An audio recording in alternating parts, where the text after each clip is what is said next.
Welcome to the Deep Dive, your shortcut to being well-informed without feeling overwhelmed. Today, we're plunging into the latest massive update for Pet Simulator 99. It's called Flying Units.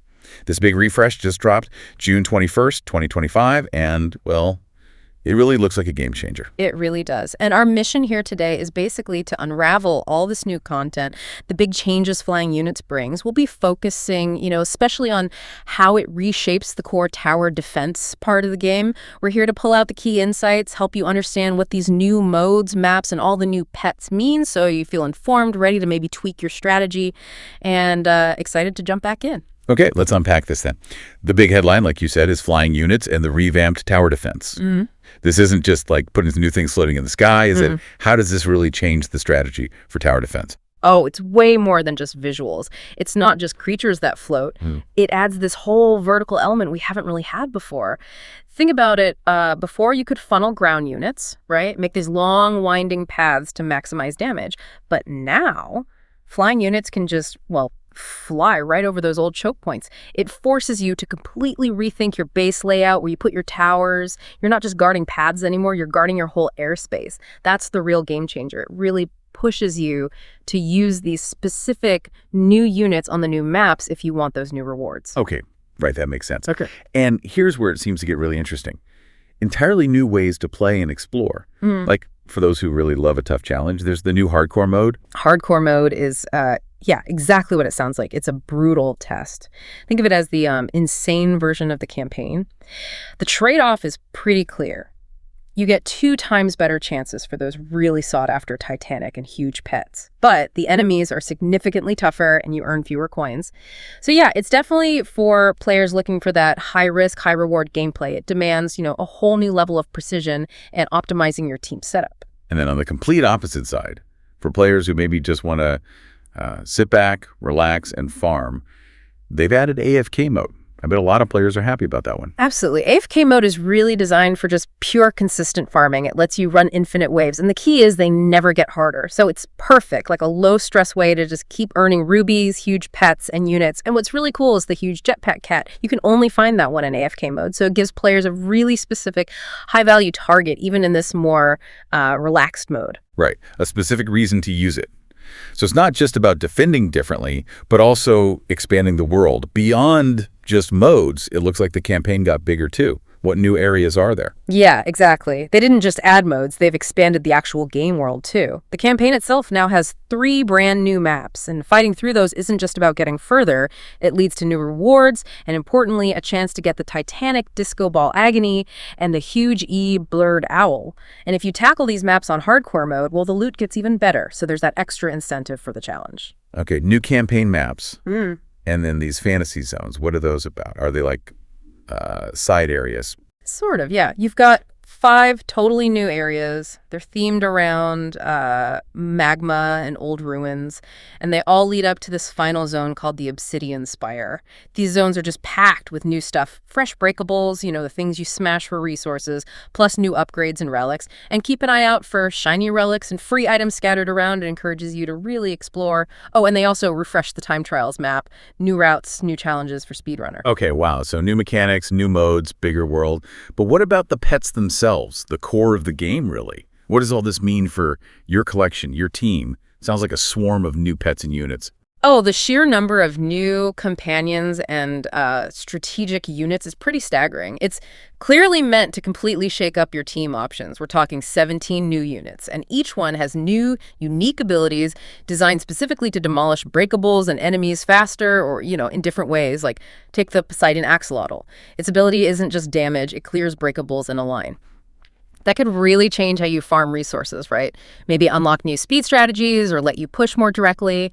And get this, there's even a chance to get the huge E-Frostbite Griffin from these units, like every single round you play. Every round. That's huge. And for the collectors, the real dedicated players, sounds like there's a whole bunch of new, limited, and exclusive pets to chase after. Definitely. A whole new wave of those super rare Titanic and huge pets, and they're spread across all the new modes.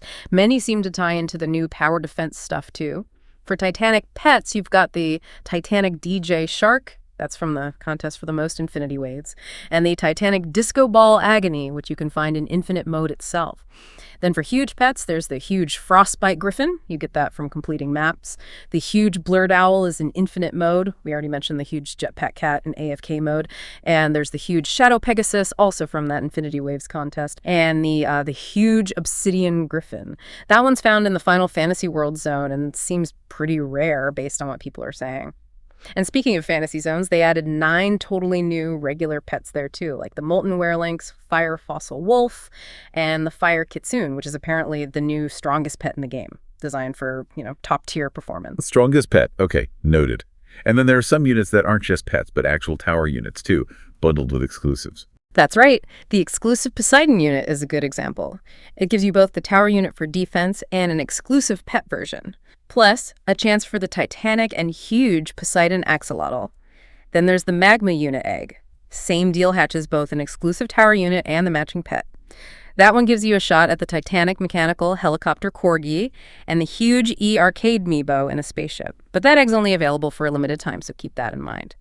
And finally, there's the Defense Pack. It's like a starter kit for serious defense. Comes with the huge Rich Corgi, Gargantuan Nyan Cat, Titanic Chess Mimic, and the huge Wicked Angelus. Also limited time. Okay, lots to collect. So beyond just getting these pets and units, how do you actually power them up and track how you're doing in this new landscape? Sounds like rubies are even more important now. They absolutely are. Big change here is the unit merchant.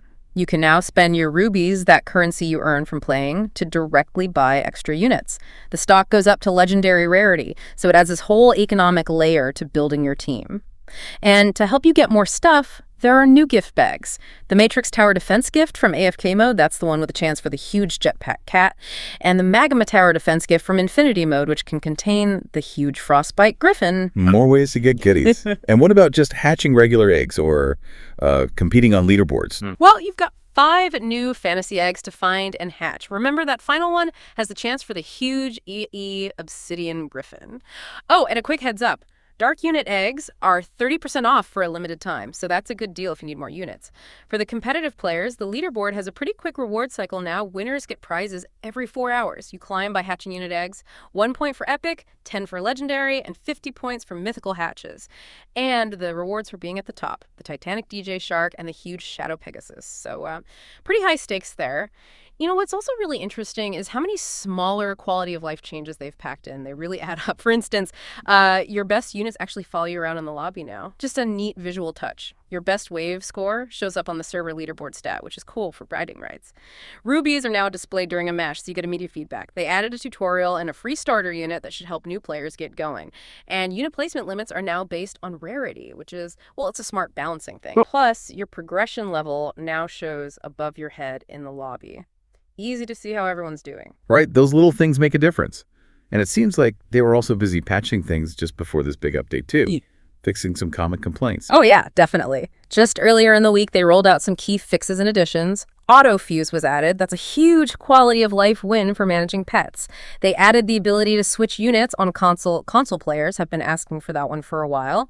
There's a new unit targeting priority last, which adds more strategic options, and maybe one of the biggest changes pre-update. A huge GE pet is now possible in every map. Fantastic for farming, plus 5x rubies for all maps.